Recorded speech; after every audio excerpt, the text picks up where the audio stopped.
Les cloud providers, quand ils ont eu besoin de construire des nouveaux outils, ils sont partis sur des langages open source, ils sont partis sur un principe de mettre ça en open source.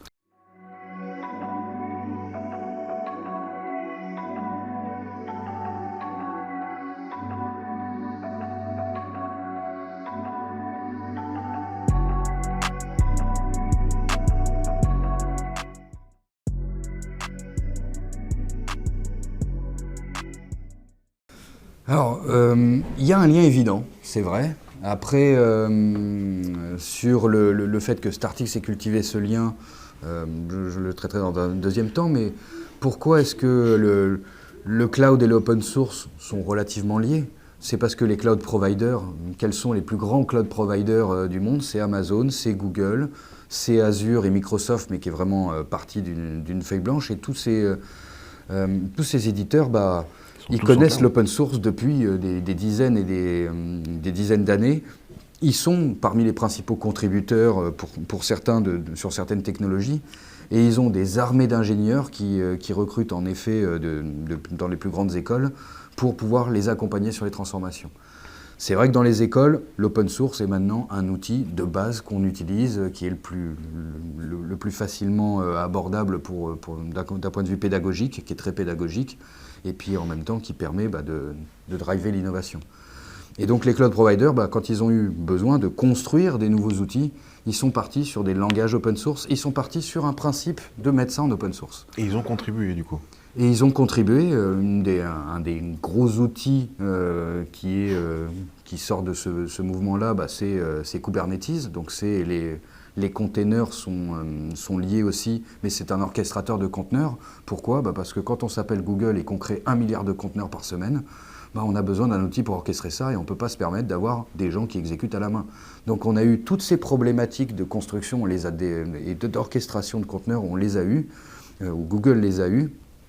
Ils ont créé un outil et puis Google, comme d'autres, croit beaucoup aussi dans le modèle open source, le fait de partager. C'est non seulement ils ont livré le code de Kubernetes, mais en livrant ça, 5 ans ou 6 ans après, ils ont récupéré un outil qui n'était plus du tout ce qu'ils ont livré et ils ont récupéré l'expérience de toutes les autres milliers d'entreprises qui contribuent et ils se servent de Kubernetes. Et maintenant, Google, d'ailleurs, fournit un service autour de Kubernetes parce que tous les clients utilisent Kubernetes. Personne ne connaissait le projet Björg qui avait à l'intérieur de Google et qui a donné naissance à Kubernetes.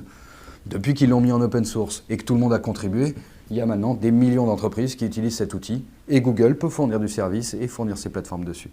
Donc c'est quelque chose qui a été vertueux pour cette entreprise Google dans cet exemple. Ils font tourner le cycle en fait, les gros cloud providers font tourner le cycle. Ils font tourner le cycle. Après, le monde n'est pas non plus rose et idyllique comme je le présente. Il y a aussi des cloud providers qui décident, ou certains cloud providers décident que certaines briques technologiques vont rester chez eux et propriétaires et on ne saura pas comment ça marche. Et à ce moment-là, comme ils ont de l'inertie, on utilise leurs services. Par contre, les workloads qu'on va faire tourner derrière, la plupart du temps, on va choisir des workloads open source. Donc ça va aussi nous permettre de facilement aller vers des cloud providers quand on a des connaissances des outils open source.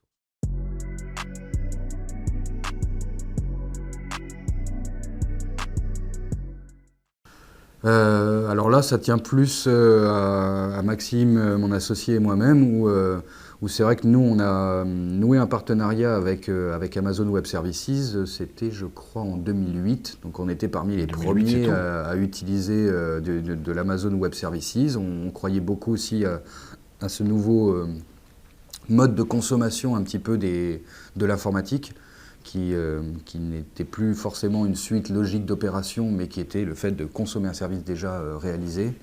Et donc on a développé, nous, en parallèle de notre culture vraiment libriste, on a développé aussi des compétences autour d'Amazon, et qui était le seul cloud provider vraiment qui s'annonçait comme tel, et puis qui l'était, qui a un peu créé ce principe de l'infrastructure as a service. Donc là, en parallèle, nous, on a vraiment cultivé on s'est développé plutôt et éduqué sur les environnements Amazon. Et puis ça nous a permis naturellement de comprendre après les autres environnements qui étaient peu ou prou structurés, ou en tout cas répondaient aux mêmes problématiques et fonctionnaient de la même manière. Des appels API pour pouvoir obtenir des ressources. Et une fois qu'on a ces ressources, on exécute nos tâches à l'intérieur.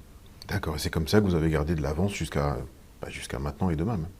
Oui, alors après, on a développé un peu sur les autres cloud providers, mais cette culture du cloud, on a décidé de pas non plus la développer trop. On l'a développée pour répondre aux besoins d'intégration de nos clients, mais on n'a pas décidé d'en faire je dirais une activité vraiment en soi ou de le mettre très en avant. Parce que ça nous éloignait justement de notre première culture aussi open source. Qui est quand même le libre, C'est ouais. que quelque part, les Google, Amazon, Azure ont beau utiliser de l'open source chez eux pour faire tourner leurs services, très bien, et grand bien leur face, et à la limite, peu importe, je consomme un service.